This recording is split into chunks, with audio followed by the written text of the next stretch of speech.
আসসালামু আলাইকুম। খুবই চমৎকার একটি ভিডিও নিয়ে আপনাদের মাঝে ফিরে আসলাম। এখন আমরা শিখব কিভাবে খুব সহজে একটি এসএমএস এক ফোন থেকে অন্য ফোনে ফরওয়ার্ড করে পার করা যায়।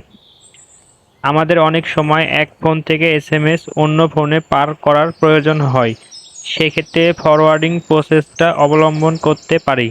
তাহলে চলুন ভিডিওটি শুরু করা যাক।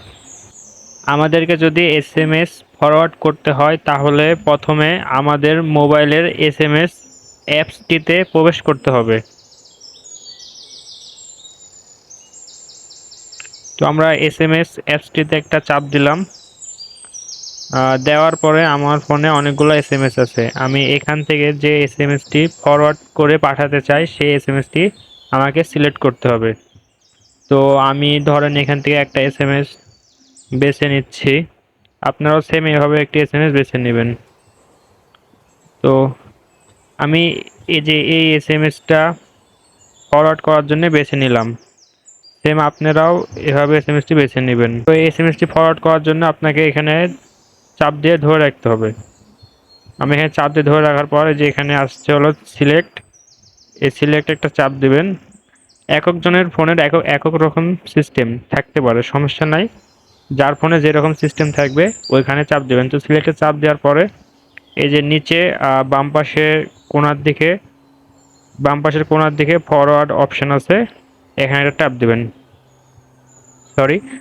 এখানে ট্যাপ দিবেন। ট্যাপ দেওয়ার পরে আপনি যেই নাম্বারে যাকে এসএমএসটি ফরওয়ার্ড করতে চান সেটা সিলেক্ট করবেন। ঠিক আছে? এখানে আপনি যাকে আপনার অনেকগুলো নাম্বার শো করবে এখানে। আপনি যাকে ফরওয়ার্ড করতে চান আপনি তার নাম্বারটা সিলেক্ট করবেন। এখানে যদি তার নাম্বারটা আপনি না পান তাহলে আপনি যে উপরে হলো এখানে নিউ মেসেজ বলে একটা সার্চ অপশন আছে, আপনি এখানে একটা ট্যাপ করে এখানে আপনারা ট্যাপ করবেন। ট্যাপ করার পরে আপনি হলো এখানে সার্চ করবেন যার নাম্বারে আপনি এটা পাঠাবেন। তো সাপোজ আমি হলো একটা নাম্বার সিলেক্ট করলাম। আপনি এভাবে সার্চ দিবেন, যেরকম এই যে রেজা, এটা আমার একটা ফ্রেন্ড। আমি এটা একে সিলেক্ট করলাম, দিয়ে একটা ট্যাপ করলাম। ট্যাপ করার পরে এই যে এখানে সেন্ডে ক্লিক করে এখানে সেন্ড করে দিলাম। তো তাহলে মূলত আমাদের এসএমএসটি সেন্ড হয়ে গেল। আমাদের এসএমএসটি মূলত ফরওয়ার্ড হয়ে গেছে। ঠিক আছে? তো মূলত এইভাবে এসএমএসটি ফরওয়ার্ড করতে হবে।